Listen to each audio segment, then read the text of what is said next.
Assalamualaikum warahmatullahi wabarakatuh. Bagaimana kabar sahabat semua? Semoga kabar baik senantiasa menyertai para sahabat enaknya. Amin.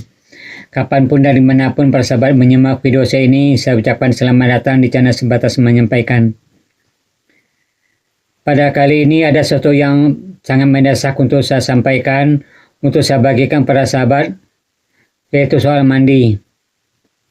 Kalau kita bicara soal mandi, tampaknya suatu hal yang perkara sepele. Tetapi percaya atau tidak, banyak di antara saudara kita, teman-teman kita yang menghadapi masalah akibat dari mandi. Banyak yang pusing, ada yang demam habis mandi, bahkan ada yang meninggal habis mandi. Ini disebabkan karena kesalahan dari cara mandi. Untuk itu, pada video kali ini, saya menyampaikan beberapa saran dalam perkara mandi. Yang pertama adalah waktu untuk mandi. Waktu untuk mandi, kalau bisa dihindari adalah waktu mau maghrib. Karena pada saat itu adalah waktu perputaran waktu siang ke waktu malam. Kemudian yang dihindari dalam soal keadaan adalah keadaan badan atau tubuh lagi berkeringat habis beraktivitas. Kalau bisa dihindari mandi dalam berkeringat. Kalau mau mandi juga tunggu dulu sebentar. Pulihkan dulu stamina-nya, tenangkan dulu badannya, baru boleh mandi. Yang ketiga, mandi dalam keadaan terlalu lapar. Yang keempat, mandi dalam keadaan lagi ngantuk, bangun tidur. Memaksakan diri kalau bisa dihindari. Kalau mau mandi juga tunggu sebentar, pulihkan dulu stamina-nya. Kemudian yang dianjurkan mandi adalah dalam segi waktu adalah waktu jam 2 sampai mau sholat subuh. Karena pada waktu itu adalah suasana alam lagi tenang, pikiran lagi tenang, detak jantung lagi tenang. Dan biasanya kalau orang rajin mandi waktu jam-jam tertentu, badannya selalu sehat, panjang umur. Kemudian berikutnya adalah tata cara mandi. Saya menyarankan kalau mandi tolong dulu basahin dulu kakinya sampai pinggang, basahin tangannya sampai bahu, bisa sampai berulang-ulang, mau 3 kali juga boleh, mau lebih juga nggak apa-apa.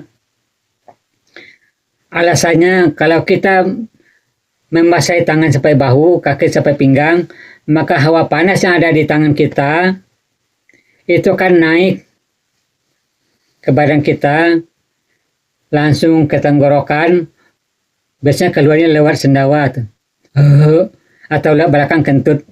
Dan begitu juga angin atau hawa panas yang ada di kaki kita, dia tuh kan keluar melalui saluran darah atau saluran napas, saya juga nggak tahu, kemudian sampai ke lambung, dari lambung langsung ke tenggorokan, tenggorokan langsung ke mulut. Biasanya lewat sendawa. Tetapi kalau kita salah cara mandi, kita langsung basah badan, maka hawa panas yang ada di tubuh kita ini biasanya akan susah keluar, terutama bagian tangan sama kaki. Apalagi kalau kita langsung keremas, maka hawa panas yang ada di badan, di kaki itu kan langsung naik ke atas, maka kepala jadi pusing, mata berkunang-kunang, kesadaran terganggu, biasanya tumbang jatuh orang di sumur. Orang mengatakan sakit jantung, tapi kalau saya mengatakan bisa iya bisa tidak. Tapi kalau kita langsung keramas, maka hawa panas itu langsung naik ke atas, otak tidak bisa mengontrol bagian tubuh kita yang lain, maka ada saluran udara yang terkurung di tubuh kita. Yang lebih fatal lagi kalau dia menyelinap di saluran jantung, atau suhu udara itu menyelenap di bagian paru-paru, maka kerja jantung atau kerja paru-paru kita itu terganggu. Tentu akan berkibar fatal, itu akan kematian.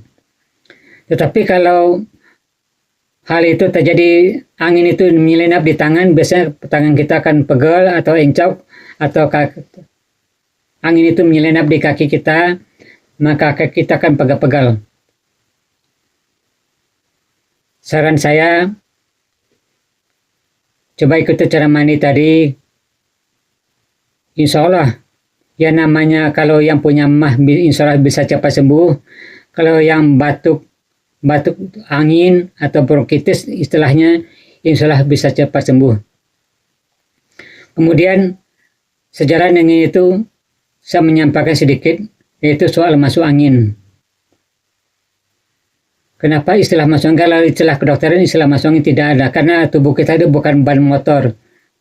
Kalau kita ban motor kempes, bang, tambah anginnya bang. Tapi tubuh kita kan nggak gitu, bukan balon tambah angin. Tapi istilahnya itu dari suatu kesalahan yang kita anggap bukan suatu kesalahan. Tapi semua orang malam kalau bicara masuk angin, bukan angin yang ditambah ke mulut, bukan. Kemudian angin duduk. Angin duduk biasanya kalau saya memahami adalah angin yang menyelenap di bagian-bagian tubuh kita tertentu. Kalau dia menyelenap di tangan, tangan terasa pegal. Kalau menyelenap di kaki, kaki terasa pegal. Kalau angin itu menyelenap di saluran perut, perut terasa sakit. Bahkan ada yang menceret. Kalau angin itu menyelenap di kepala, kepala itu sering pusing. Kalau menyelenap di jantung, jantung berdebar. Kalau menyelenap di paru-paru, napas terasa sesak. Kalau menyelenap di bagian ulu hati, nah gitu biasanya saya juga pernah mengalami. Agar hal itu tidak terjadi, saran saya jaga pola makan, jangan dibiasakan minum es. Kemudian jaga pola tidur, hindari stres. Yang terakhir, hindari pakai celana pendek, terutama mau memakai atau mengendarai sepeda motor. Terlepas apapun alasannya, apakah itu lagi tren atau tidak, tubuh tidak akan peduli. Tubuh kita tidak akan peduli. Kalau kita memakai celana pendek membawa motor, mengendarai motor, atau kita sebagai penumpang, maka hawa dingin itu akan masuk ke pori kita, pori bagian kaki. Dan itu akan menghambat siklus perputaran udara yang ada, hawa panas yang ada di kaki kita. Dan biasanya kalau orang yang sering pakai celana pendek, biasanya dia tuh gampang masuk angin, badannya gampang lemas. Kalau dia punya mahnya gampang sembuh, gampang kambuh. Kalau dia sering penyakit asma, apalagi asmanya bisa kambuh. Tapi sekali lagi ini tren, tubuh tidak akan peduli. Tubuh maunya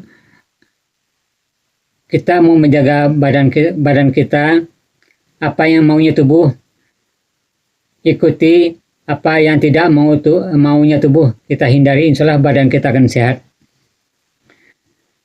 Kemudian ketika kita menghadapi masalah atau musibah atau penyakit akibat kesalahan kita,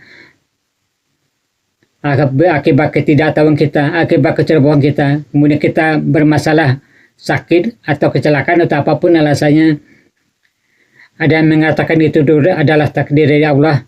Dalam arti kata itu udah Allah tentukan itu terjadi.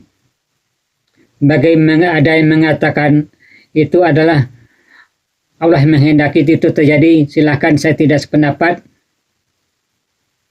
Saya sangat tidak sependapat, karena apapun yang kita alami, kesalahan musibah apapun yang kita hadapi, itu datang dari kesalahan kita sendiri.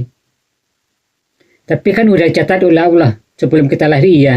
Allah mencatat atas, karena Allah itu maha mengetahui bahwa kita akan mengalami ini dan itu. Tapi kalau kita ingin merubah nasib kita, maka rubahlah, Allah pun akan ikut membantu kita. Karena Allah tidak akan merubah nasib seseorang kalau seseorang itu tidak mau merubahnya. Karena hukum sebab akibat Allah sudah tetapkan, qadar dan qadar sudah Allah tetapkan, atau hukum sudah Allah tetapkan, dan ukuran sebuah hukum itu juga sudah Allah tetapkan. Hal ini diperkuat oleh surat An-Nisa ayat 79. Apa saja nikmat yang kamu peroleh adalah dari Allah, dan apa saja bencana yang menimpamu, maka itu datang dari kesalahan dirimu sendiri. Sejalan dengan itu ada juga ayat Asy-Syura ayat 30 menjelaskan apa saja musibah yang menimpamu maka adalah oleh perbuatan tanganmu sendiri, dan Allah memaafkan sebagian besar kesalahanmu. Jadi kalau kita menghadapi masalah, kembali kepada Allah, mohon ampun, karena kita telah salah dalam mengendalikan tubuh kita, memanfaatkan tubuh kita, maka kita minta ampun dan minta petunjuk.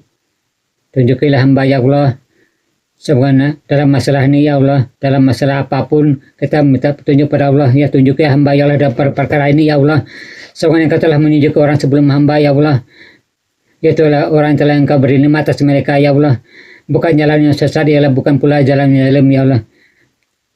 Bukan Allah mengendaki menuju ke orang yang sesat, bukan, tapi untuk mempertegas bahwa jangan seperti yang gitu ya Allah, tapi yang begini ya Allah. Bagaimana? Besar harapan saya, walaupun saya video yang pendek ini ada manfaatnya buat sahabat, dan sekiranya ada manfaatnya tolong bagikan kepada teman-teman, dan saya mohon dukungnya, tolong tekan subscribe, like, dan komen. Insya Allah dengan itu maka pihak YouTube akan memberitahu kepada sahabat bahwa ada video menarik lagi yang perlu untuk sahabat simak, yang tidak disampaikan, yang tidak, atau sesuatu yang belum tersampaikan oleh orang lain. Insya Allah akan saya sampaikan pada video berikutnya dengan tema-tema yang lain yang sangat bermanfaat. Jika para sahabat menekan subscribe, maka pihak YouTube akan memberitahu para sahabat bahwa video saya yang berikutnya telah hadir. Akhir kata saya ucapkan Assalamualaikum warahmatullahi wabarakatuh.